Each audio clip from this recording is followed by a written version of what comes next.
This will be a day long remembered. Now I am the master. Welcome to another episode of Legends and Theories. And welcome to the beginning of the Justice League vs. Avengers series.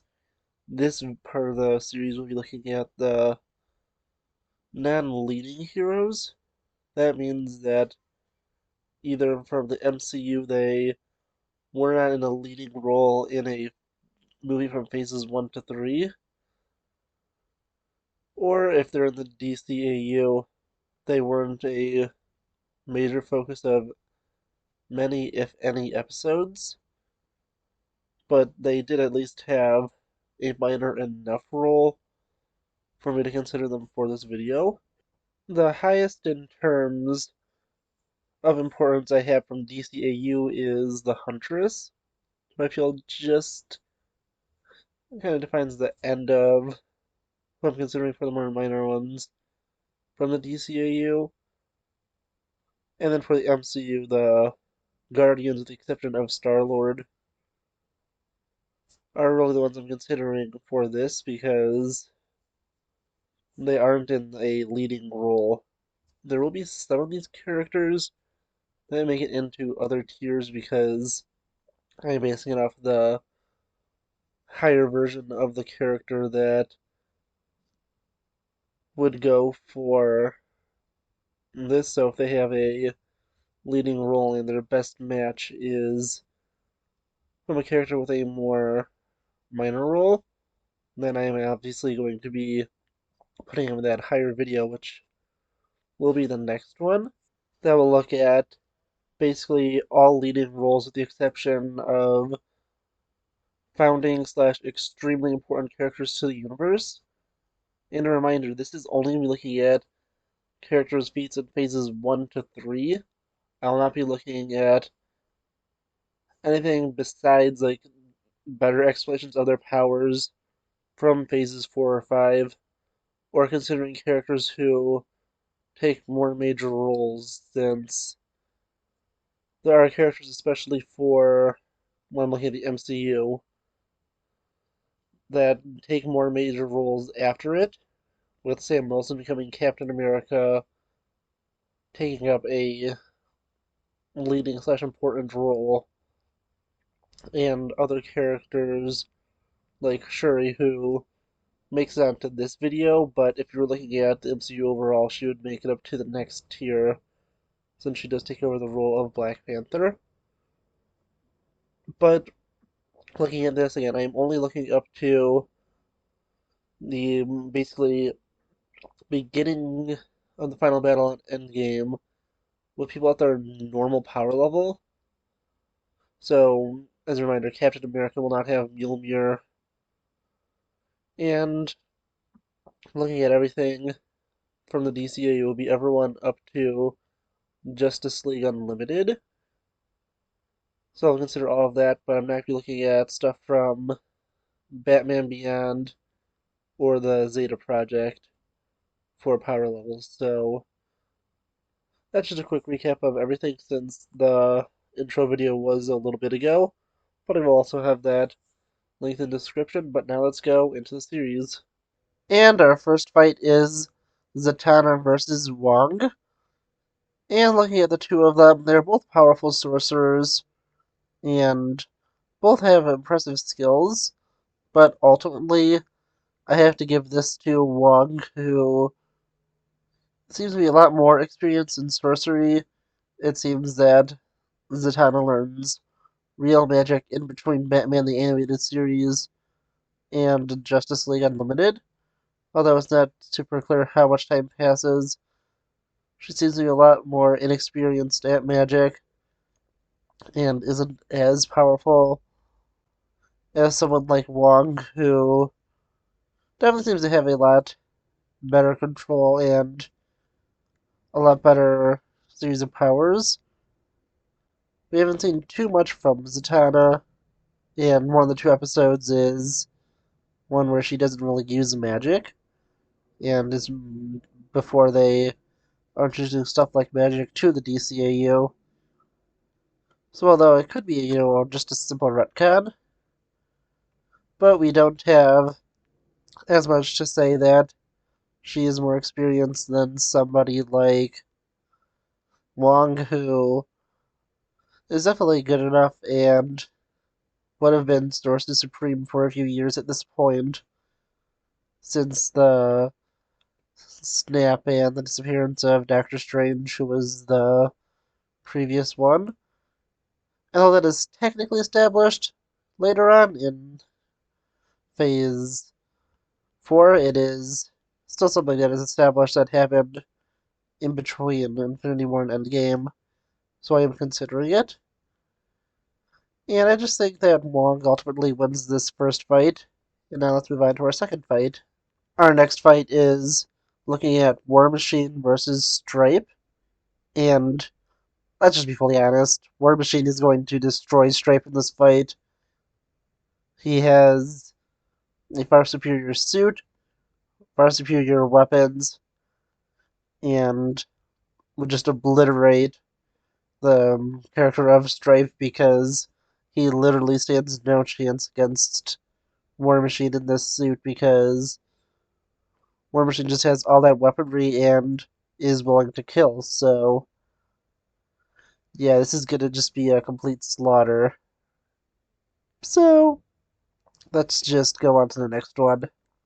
But before I do, quickly, the reason that the S on Stripe is backwards is because I had to do a flip on the PNG I pulled up. That was really the only one I could find and have him in the correct orientation for this to kind of be facing off with War Machine.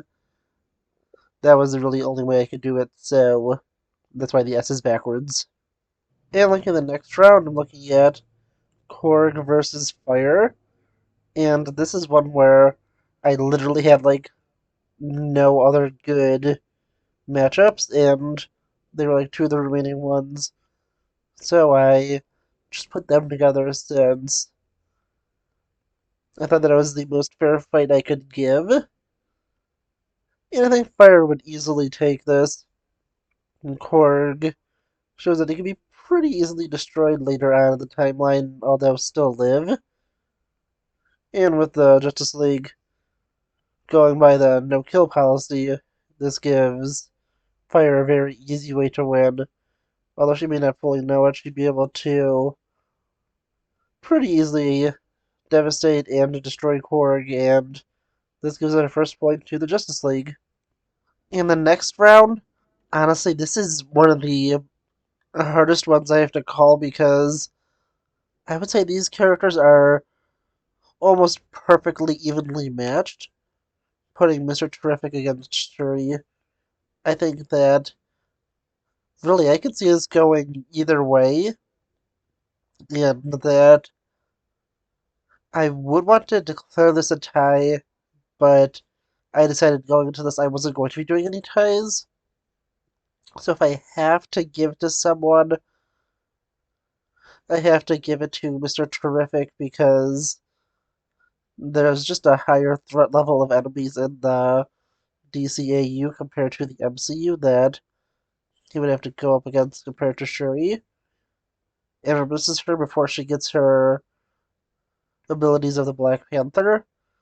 So I just think that with them being about evenly matched in everything, including intelligence, I think that just the slight power threat and level increase between the two universes where the Justice League has to fight stuff way more powerful would just give him the slight advantage, but still, I could say that this could go either way and is one that I nearly declared a tie on, but wanting to have all the rounds giving a win to somebody, I had to give the win to somebody, and I'm just slightly giving it to Mr. Terrific, but I can totally see you justifying Shuri winning this fight.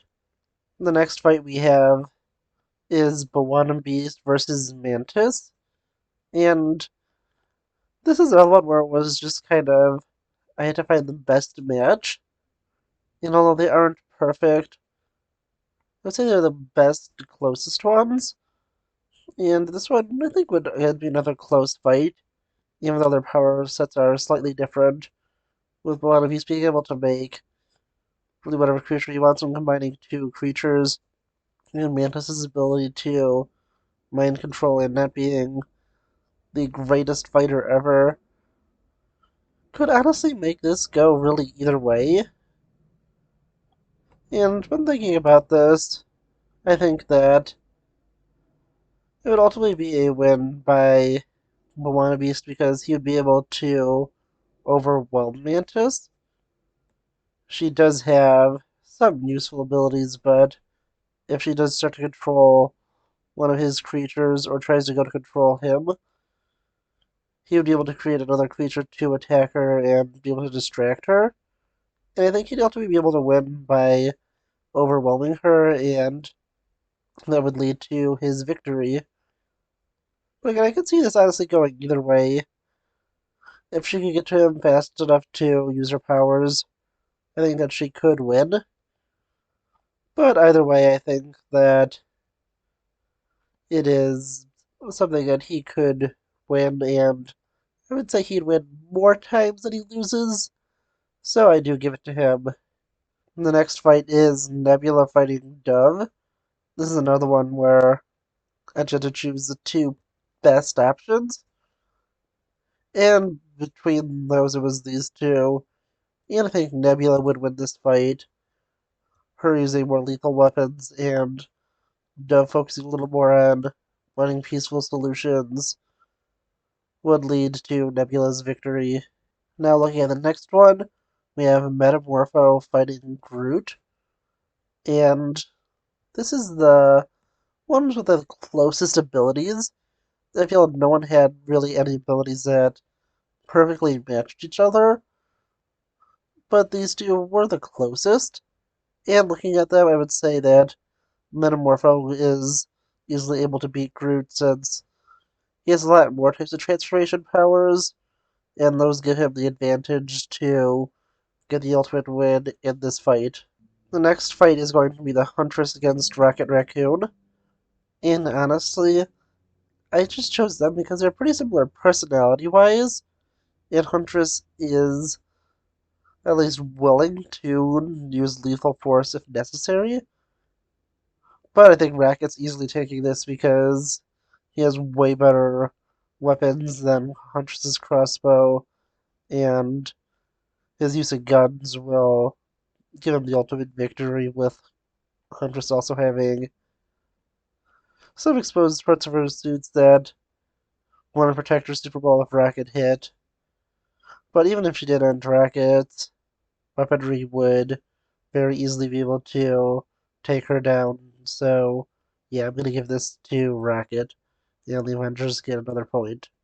And going to our next round, we actually have characters that are extremely similar, being the Shining Knight and Valkyrie, both who use swords, both who have, well, their own type of Pegasus to fight on, and it's, pretty close in terms of what they have and what they're using technologically, but I'd say Valkyrie wins this just through the fact that she's an Asgardian, and that the Shining Knight is just a simple man who, although does have Excalibur, I think would lose to Valkyrie, who is a lot more skilled of a fighter just through the fact that she is Asgardian and would have a greater strength boost behind it.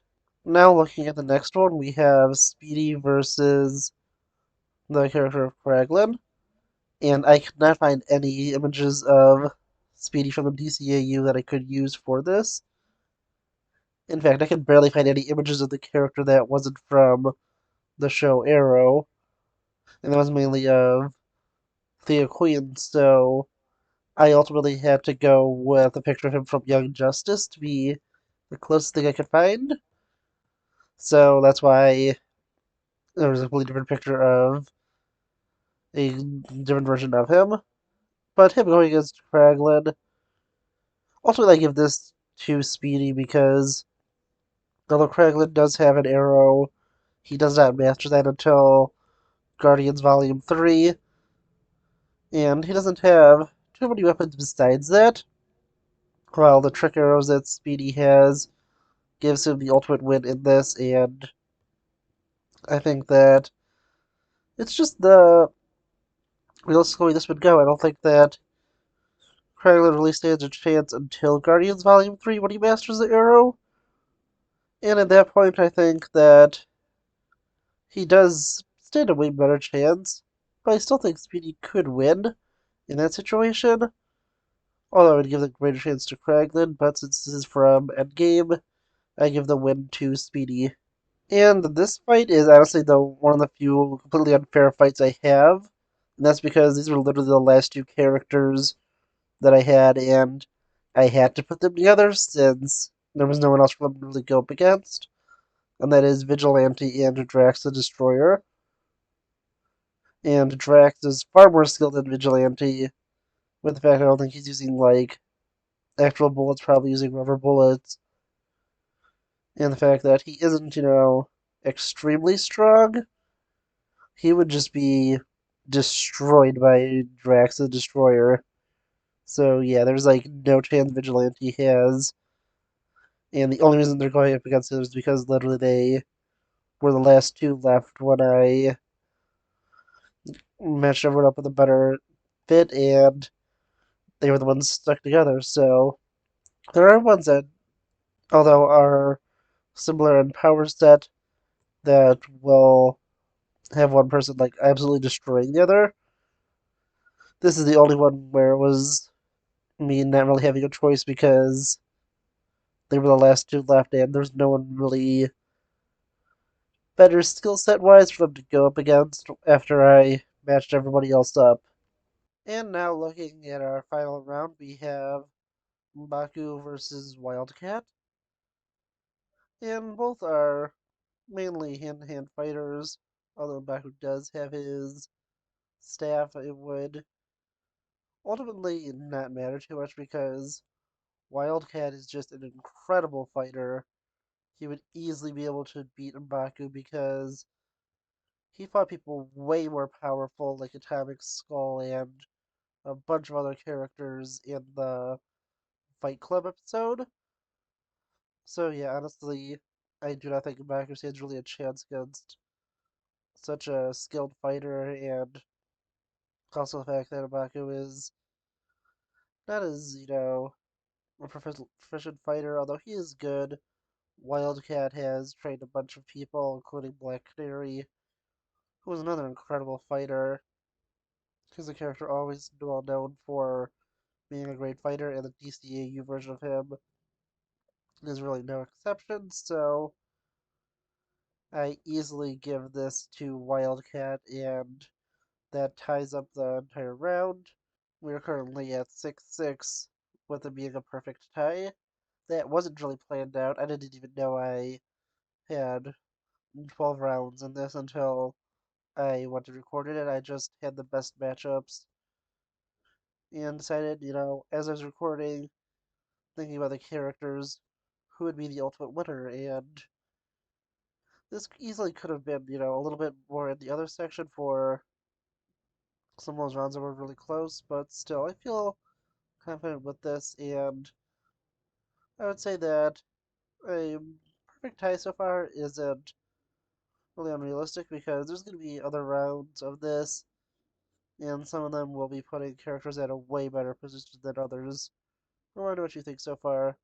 Please leave me in the comments, and I'll see you next episode of Legends and Theories. Thank you for watching this episode of Legends and Theories. Please subscribe, like the video, share the video, leave a comment, check out the video on screen, and may the Force be with you.